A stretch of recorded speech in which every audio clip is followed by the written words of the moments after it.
Hello everyone, and welcome back to another episode of Drunk Camera Reviews. Bet you were excited to see this in your inbox because you're not getting just one review this month, you're getting two. Mainly because I skipped out on December, so I'm making up for it by doing two reviews for January. Now you've probably already seen the Canon WP1 review, and this is the other camera that I used basically around the same time as I was using the Canon. It is the Ricoh GRII, and this one is a digital camera, kind of outside of what I normally review, besides the one Fuji X100F review I did. But this camera is probably my favorite digital point and shoot ever. And the reason I'm reviewing it is because Ricoh actually announced that they are going to be releasing the Ricoh GR3 in early 2019. So I figured I would do a review of this camera basically as a precursor to eventually getting the Ricoh GR3, because I am incredibly excited because this camera is amazing and I can't even wait to see how good the Ricoh GR3 is. So without further ado, let's jump into this camera. Now this camera was released in December of 2015, about 3 years ago. And you probably know, by digital standards, that's pretty fucking old. Sensor technology and image technology has advanced so quickly that, to be honest, I find the 16 megapixels of this camera kind of lacking compared to the 45 and God knows whatever else there is of other cameras. But for a point and shoot, it works just fine. Now, the main appeal of this camera is the fixed focal length 28mm equivalent lens. It's an 18.3mm f2.8 lens, which with an APS-C sensor crop figured in, it's about 28mm. It's a good focal length, same focal length as most phones, so you'll be right at home if you pick this up for like a kid or something. But there's no real bells and whistles to it. The lens is very sharp at low ISOs. Oh my god, it is tack sharp, even wide open, which is super convenient.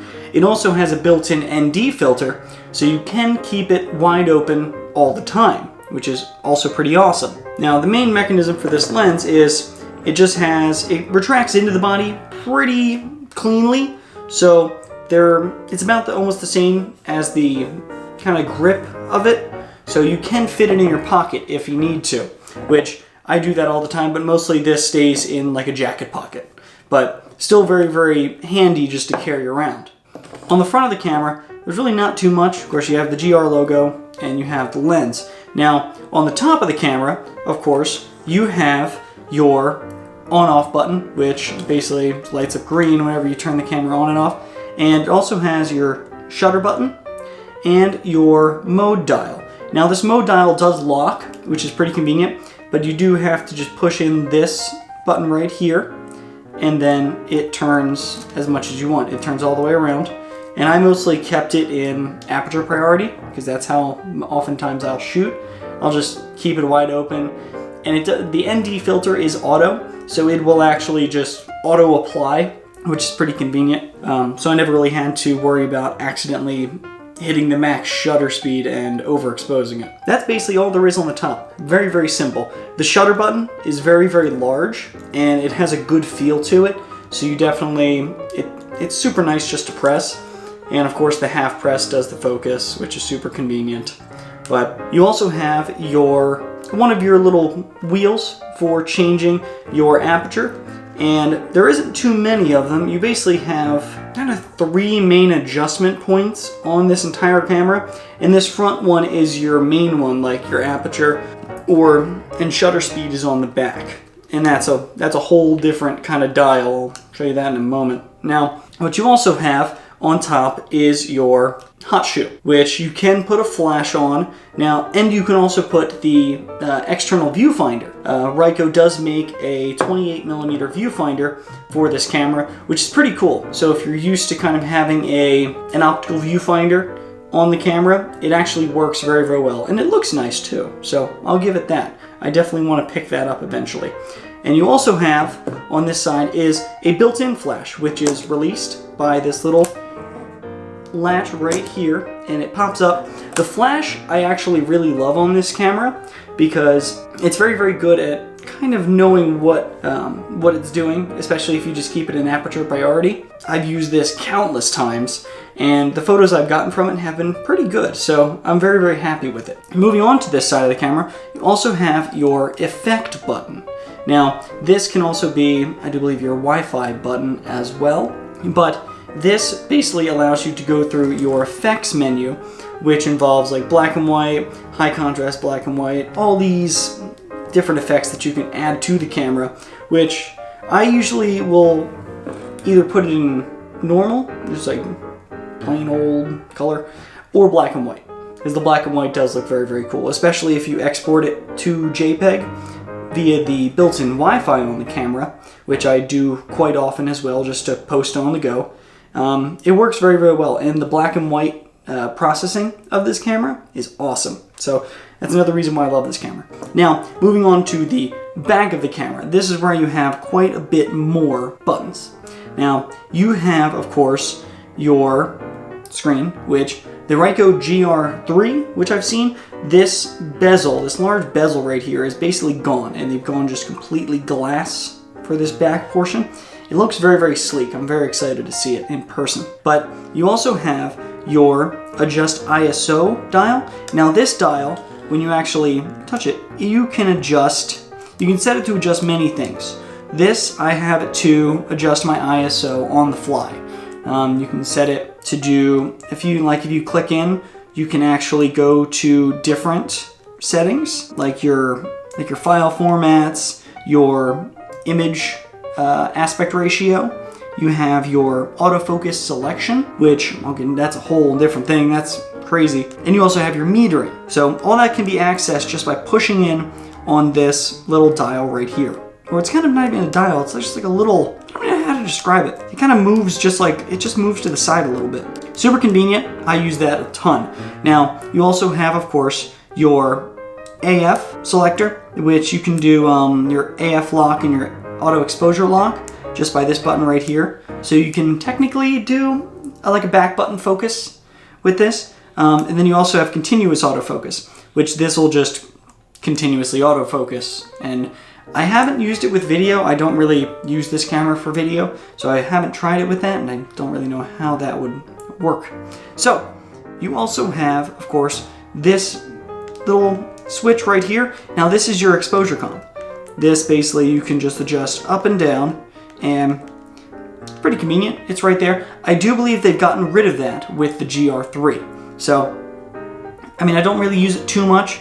I could probably deal with it, just maybe adjust it to this, but either way, it should be all right. Now, you also have, of course, your D-pad. Well, D-pad, whatever it's called. That has, of course, your macro mode, and it also has your flash settings. I just keep on hitting the shutter button. Your flash settings, your white balance, of course, and also your own kind of little function key. This adjusts, I think, the focus point for me. And of course, you can go into your menu. Now, the menu for this camera is pretty simple. You have basically 3 main menu sections, and then everything else is just kind of there, all within that one menu. So, not really too much customization there. Maybe they'll do a kind of a favorites menu for the Ricoh GR3. That would be cool to see. But you also have, of course, your display, which you can go through. You can actually just turn off the display entirely, which is pretty nice, especially if you're using the optical viewfinder that's up top. That is quite nice. Now, you also, of course, have just not too much. And then I think there's also level settings. So you can hold this and you can adjust your level and tilt, or you can just do level. I have level and tilt right here at the bottom. Also histogram. It's pretty nice just to have that. Now, of course, you also have your self-timer button, and it goes, I think you can set this, custom self-timer off, or 2 second. So I forget how many seconds you can actually set that for. But you also have, of course, your image review button, or to look through your gallery of photos in the memory card. And this basically will just let you go through all photos on here, and it's all in all pretty quick. Now, moving on to this side of the camera, not really too much. Of course, you have your mini HDMI port, and you also have your charging port. Now this camera didn't come with a actually standalone battery charger. It comes with a wall plug that plugs in a very, very tiny little cable, a little USB cable right into here. The handy part is I often carry around an external battery pack, so I am usually able to charge this camera on the go. And the battery life of this camera is pretty good. I think I used it for about a week, and I don't think I only had to charge it about 2 times. And it was never really dead. I just kind of charged it just so it's at full charge. But battery life on this camera is very, very good. I'll give it that. Now moving on to the bottom of the camera, of course, you have your battery, which is right here. Pretty small battery. That's why I was kind of surprised. It's a 1250 milliamp hour battery. So pretty small, but it works very, very well. Also in here, you have your SD card slot. So all in the same area, very convenient. This does kind of lock shut, which is nice. And you also have, of course, your tripod mount. So that's basically all of the main features I've used on the Ricoh GR2. Now, this camera, especially being, I think it's about $500 brand new, it's quite a nice camera to get, especially if you wanted something that's quick and, fits in your pocket. It's so convenient. Now, the one thing that this camera is mainly known for is it's based off of the original Ricoh GR series of film cameras. And those cameras they're getting pretty pricey. That's why I kind of see this as a nice alternative to those, even though you aren't getting full frame, you aren't getting that good film look. And actually, I do have to say the original Ricoh GR films camera series is much smaller than this, which is strange to say, but those are actually, like, you can fit them right in your jean pocket. They're crazy thin, but they're all amazing cameras, and this is kind of just continuing on that legacy of the original, basically the perfect street photography camera. And that's just my opinion. The main focus of this camera is to be fast, and it's fast, quiet, and I really don't miss too many shots with this camera. The autofocus does struggle a bit in low light, but it does have a autofocus confirmation light that's very bright green, so it's going to kind of give you away a bit if you're trying to take some street photography shots at night. But if you're doing that, it's probably not going to turn out too good because the high ISO quality is not too great. I probably wouldn't go above 3200. But all in all, I do think this is a really, really good camera, and I am super, super excited to see that Ricoh is still working on it. They're still making it, and they're making it better, and I cannot wait to get my hands on a Ricoh GR3. That's going to be it for my review today of the Ricoh GR2. If you like this video, be sure to give it a like. It helps me out. And if you want to see more of my videos or just see what's going on, you can check the link below for any of my social media channels, my Instagram, my Twitter, and just keep up to date with what I'm doing. You'll probably see a lot more film photos on my Instagram. But yeah, be sure to subscribe and check out all my other videos. And if you haven't checked out the Canon video, I'll link that down below as well. And if you own one of these, have any photos you'd like to show me, I always love checking out other people's work. So let me know how you like this camera and if you're excited for the new Ricoh GR3. But that's going to do it for me today. So I will see you in the next video.